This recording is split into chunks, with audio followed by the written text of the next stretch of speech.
عرض کرتا ہے میرے آقا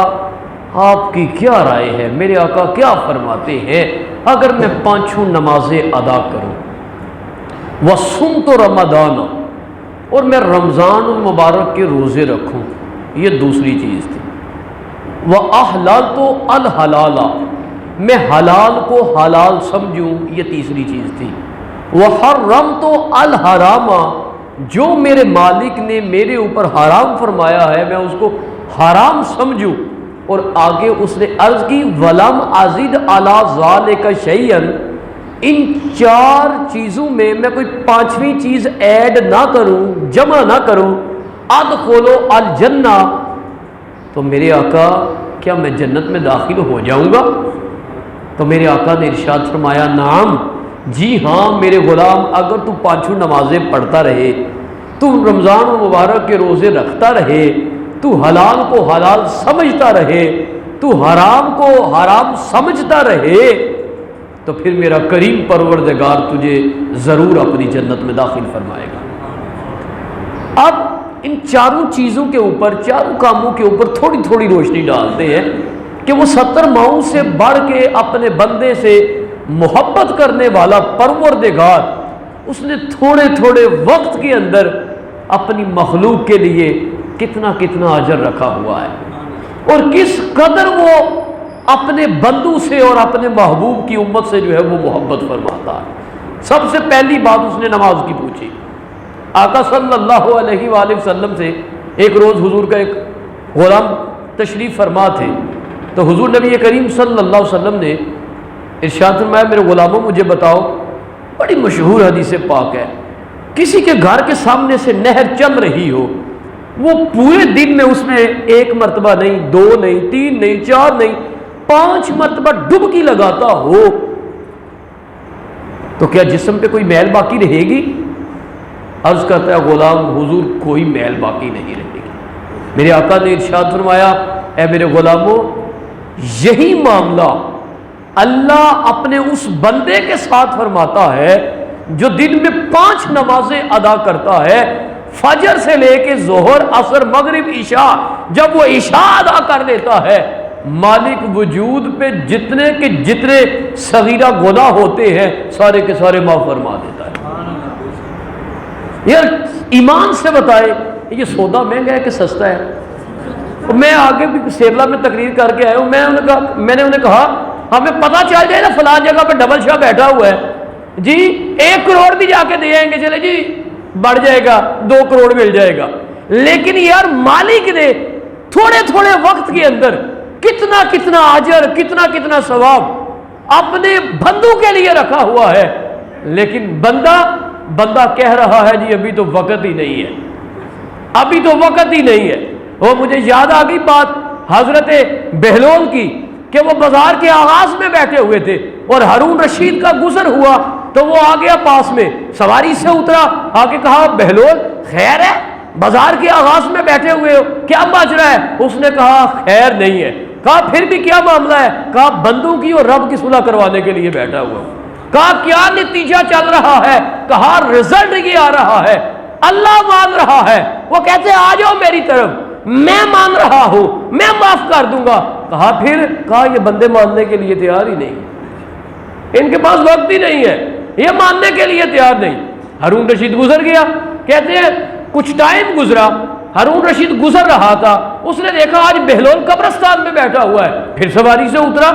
آیا حضرت بہلول کے پاس، کہا بہلول آج کیوں بیٹھے ہوئے ہو؟ خیر تو ہے؟ کہا نہیں خیر نہیں ہے۔ کہا کیوں بیٹھے ہوئے ہو؟ کہا آج ان مردوں کی اور رب کی آپس میں صلح کروانے کے لیے بیٹھا ہوا ہو۔ کہا پھر آج رزلٹ کیا آ رہا ہے؟ کہا آج قبروں والے مان رہے ہیں، آج اللہ ماننے کے لیے تیار نہیں ہے،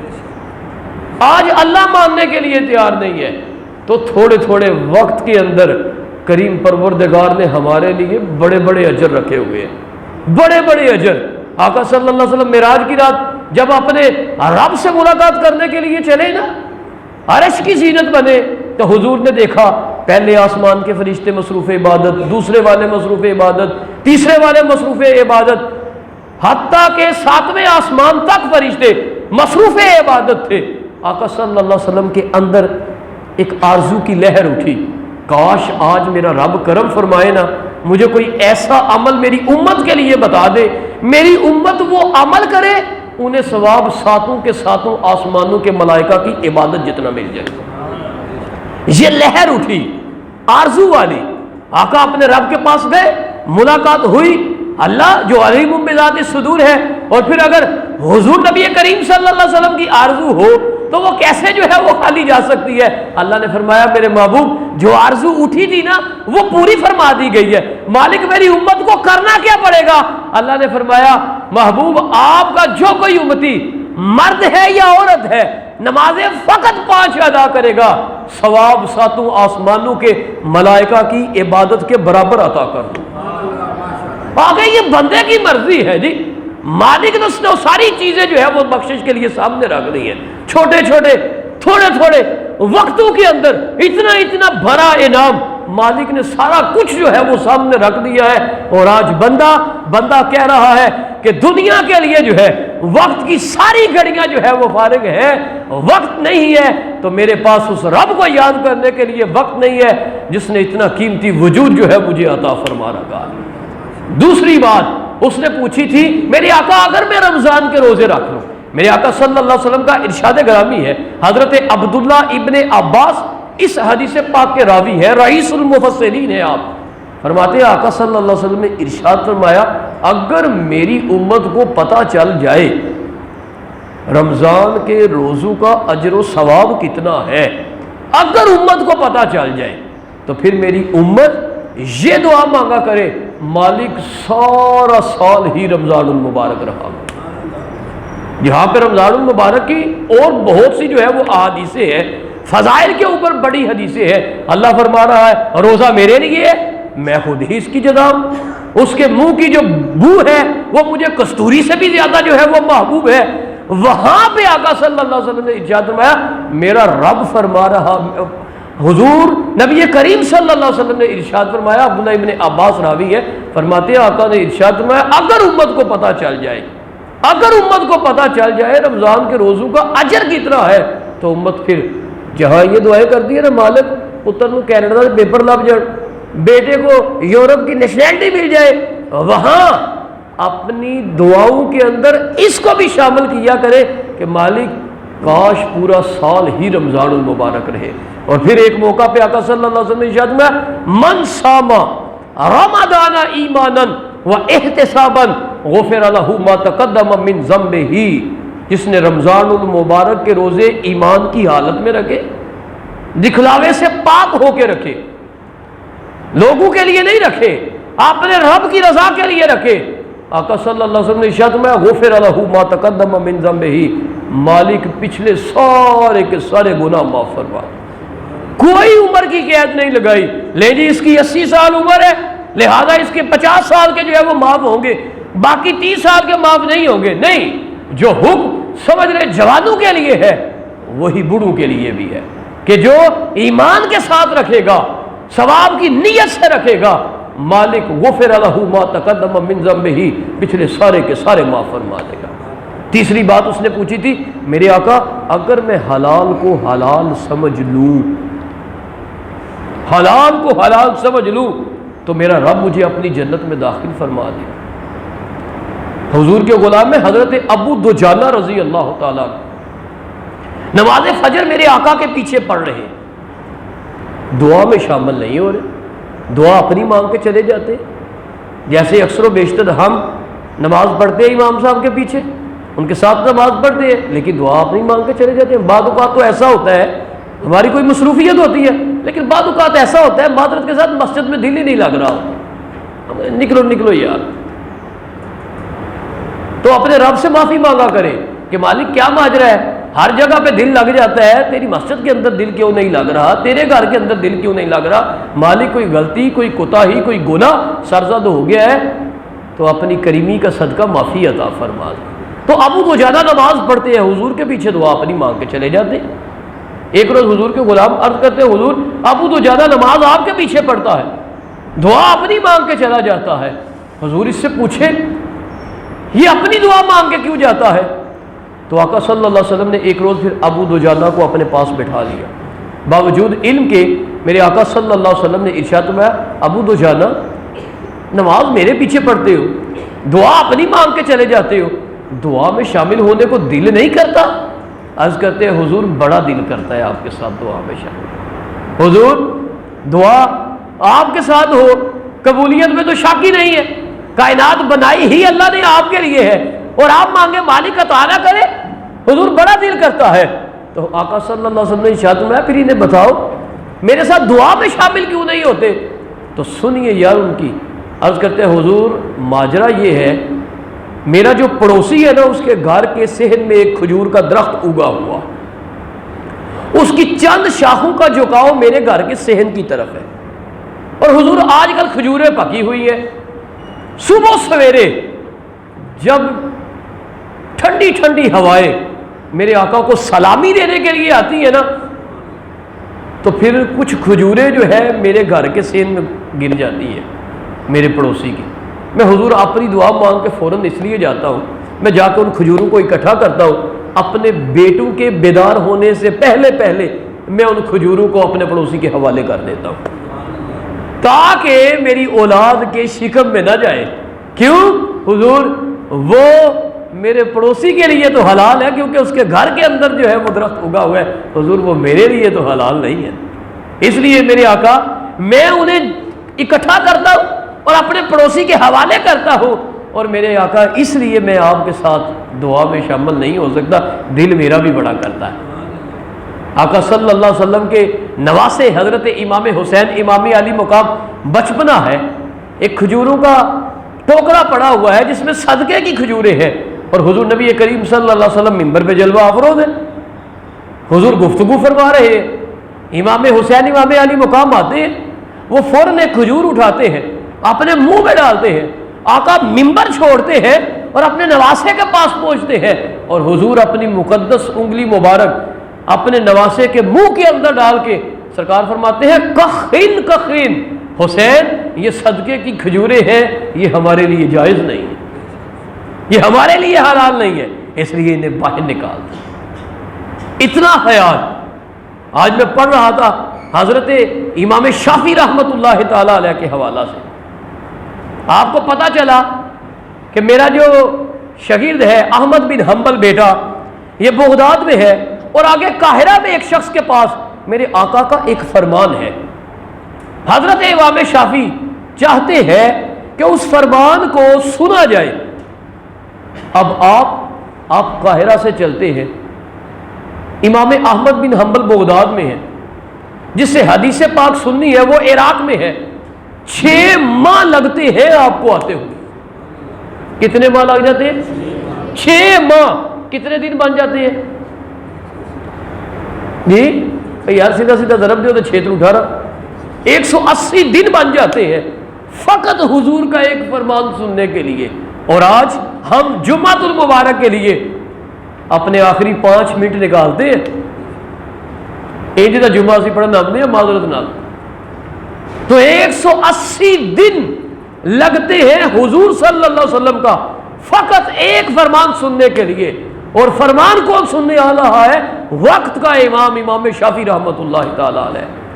احمد بن حنبل کا استاد۔ آپ اندازہ کر لیں یہاں سے احمد بن حنبل کو اگر اللہ کا 100 مرتبہ دیدار نصیب ہے تو پھر اس کے استاد کی کیا شان ہوگی، کیا شان ہوگی امام شافعی کی۔ کہتے ہیں ہم چلتے ہیں، آپ قاہرہ سے بغداد پہنچتے ہیں، جب احمد بن حنبل کے گھر پہنچتے ہیں نا پیٹ بھر کے کھانا کھاتے ہیں، جسے ہم کہتے ہیں نا یار تسلی سے آج کھانا کھایا ہے، تسلی سے آپ کھانا کھاتے ہیں۔ کھانا کھانے کے بعد آپ فرماتے ہیں میرا بیٹا میں قاہرہ سے چلا ہوں، تمہارے گھر میں داخل ہونے تک جہاں پہ بھی رکا ہوں، جہاں پہ بھی میں نے کھانا کھایا ہے، جب سخت بھوک لگی ہے تب میں کھانے کے اوپر جو ہے وہ پہنچا ہوں، لیکن میرا بیٹا پیٹ بھر کے نہیں کھایا۔ کیوں؟ میرا بیٹا فقط اپنے آپ کو زندہ رکھنے کے لیے کھایا ہے، بس مجھے یقین نہیں تھا کہ جو کھانا میرے سامنے آ رہا ہے وہ حلال کا ہے حرام کا ہے، یقین نہیں تھا، لیکن میرا بیٹا تمہارے گھر میں پہنچ کے تسلی سے کھانا اس لیے کھایا ہے، پیچھے جتنا بھی وہم و گمان اور شکوک و شبہات تھے اس سے بڑھ کے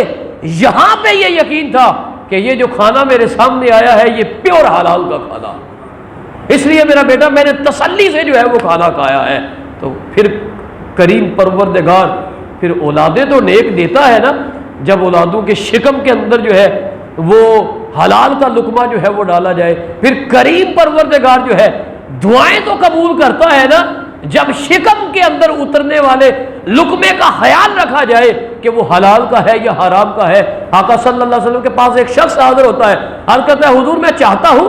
مستجاب الدعوات بن جاؤں، مالک میں جو دعا کروں قبول کر لیا کرے۔ حضور نے فرمایا چاہتا ہے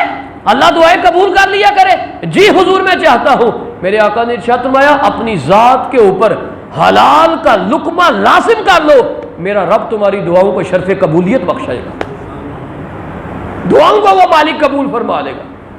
فقط اپنی ذات کے اوپر حلال کا لقمہ جو ہے وہ لازم کر لو۔ آج میں پڑھ رہا تھا حضرت امام بخاری کے شیخ حضرت عبداللہ ابن مبارک کے حوالہ سے، آپ شیخ القرآن ہے، شیخ الحدیث ہے، شیخ التفسیر ہے، اور فقہ کا علم بھی آپ کے پاس موجود ہے۔ حضرت عبداللہ ابن مبارک کے بوقت وصال یہ الفاظ تھے،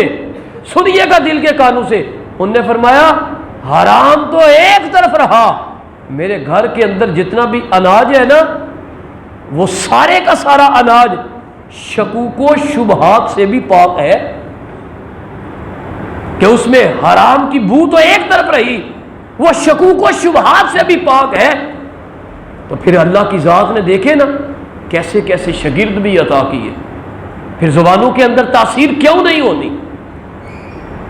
کیوں نہیں تاثیر ہونی؟ 70,000 احادیث حضرت امام بخاری کو اس وقت یاد تھی جب آپ کی عمر فقط 16 سال تھی، فقط 16 سال۔ اور کسی نے آپ سے پوچھا جی آپ کو 70,000 حدیثیں یاد ہے؟ آپ نے فرمایا مجھے صرف حدیثیں یاد نہیں ہے، مجھے جو راوی ہے نا حدیثوں کے راوی، مجھے ان کے حالات زندگی کا بھی پتا ہے، کس کی قبر کہاں پہ ہے، کون پیدا کہاں پہ ہوا ہے، اس نے کس استاد کے پاس جو ہے وہ پڑھا ہے، کس استاد کی صحبت کے اندر جو ہے وہ رہا ہے، اس کے مرشد کا نام کیا ہے۔ 16 سال کی عمر کے اندر یہ سب کچھ ازبر تھا۔ تو پیچھے مستجاب الدعوات تھی، حلال کے لقمے تھے۔ اور چوتھا اس نے سوال کیا میرے آقا صلی اللہ علیہ وسلم اگر میں حرام کو حرام سمجھ لوں تو میرا رب مجھے اپنی جنت میں داخل کر دے گا۔ آج تو ہم نے تمیز ختم کر دی ہے، ٹھیک ہے جی آ رہا ہے جیسے بھی آ رہا ہے، تمیز ختم کر دی ہے ہم نے۔ لیکن سنیے آقا صلی اللہ علیہ وسلم نے کیا ارشاد فرمایا، جنت میں میرے سمیت ہر کوئی جانا چاہ رہا ہے، لیکن حضور کا ارشاد گرامی سنیے، لا يدخل الجنت،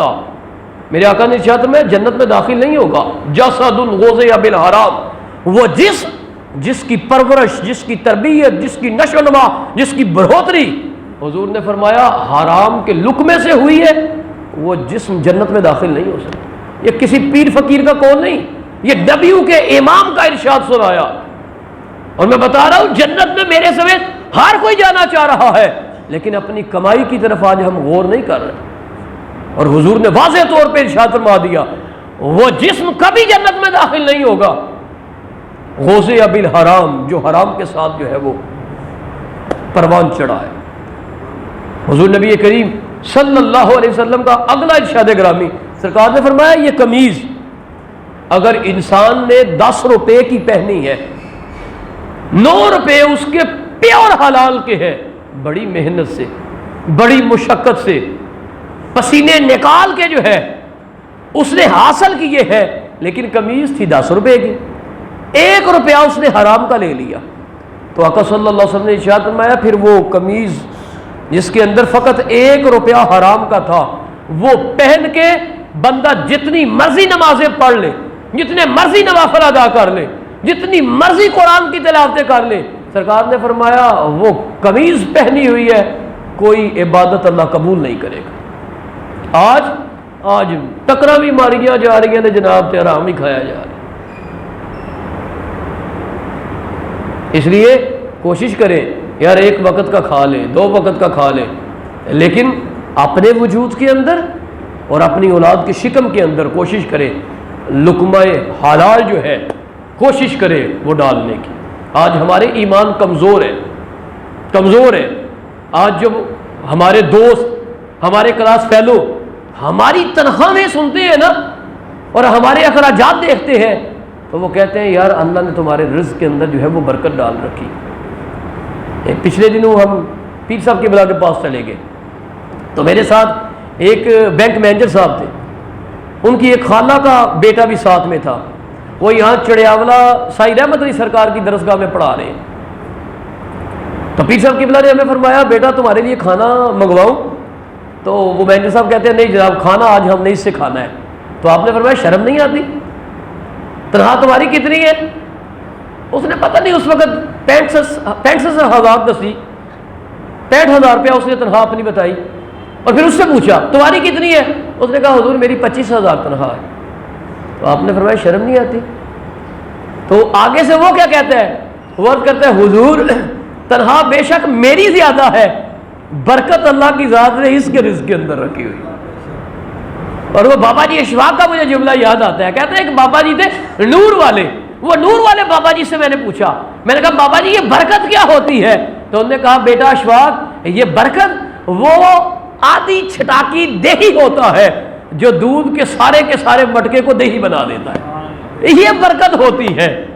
تو یار ہمارے ایمان جو ہے وہ کمزور ہو چکے، وگرنہ پوچھے کبھی امام مسجدوں سے، خطباء سے پوچھے کہ اللہ کی ذات نے یہ جو اولاد تمہیں عطا کی ہے کتنی مرتبہ آپ کو بڑا آپریشن جو ہے آپ کی وائف کو کروانا پڑے گا، کتنی مرتبہ آپ کو ہسپتال جانا پڑا ہے، تو وہ کہے گا جی یہ سارے کے سارے تو بس نماز کی برکت سے ہی ہو گئے ہیں، ہمیں ہسپتال میں جانا ہی نہیں پڑا، اللہ نے ویسے ہی فضل فرما دیا ہے۔ اور جن کے پاس زیادہ ہے، جب بھی اللہ نعمت سے نوازنے لگتا ہے، جب بھی رحمت عطا فرمانے لگتا ہے، 50,000 گیا، 80,000 گیا، ہر مہینے کے اندر جو ہے ان کے پیسے لگ رہے ہیں، لیکن جو رزق حلال جو ہے وہ کما رہے ہیں، اللہ کی ذات نے یوں برکتیں جو ہے وہ عطا فرما رہے ہیں، یوں جو ہے وہ انہیں نواز رہا ہے۔ ایک لقمہ فقط اگر وجود کے اندر حرام کا چلا جائے، فقط ایک نوالا، تو نبیوں کے امام کا اعلان ہے 40 روز اللہ کوئی دعا بھی قبول نہیں کرتا اور عبادت بھی قبول نہیں کرتا۔ 40 دن فقط ایک نوالا اگر شکم میں چلا جائے۔ اور حضور غوث اعظم الشیخ عبد القادر جیلانی الحسنی والحسینی رضی اللہ تعالیٰ عنہ، آپ کا فرمانے عالی شان ہے، فرماتے ہیں عقل الحرام یمیت قلبک، حرام کا لقمہ تمہارے دل کو مردہ کر دیتا ہے، وعقل الحلال یحییہ، اور فرماتے ہیں حلال کا لقمہ یہ تمہارے دل کو زندہ کر دیتا ہے۔ اسی لیے اقبال نے لکھا تھا اے طائر لاہوتی اس رزق سے موت اچھی جس رزق سے آتی ہو پرواز میں کوتاہی، یعنی اگر رزق سے اللہ کے قرب سے دور ہو رہے ہیں، حضور کے قرب سے دور ہو رہے ہیں، اگر رزق ایسا ہے تو پھر ایسے رزق سے موت اچھی، ایک وقت کا کھا لے، حلال کھا لے، تاکہ اللہ کا قرب بھی نصیب ہو اور نبیوں کے امام سلطان اور تاجدار کا بھی قرب نصیب ہو جائے۔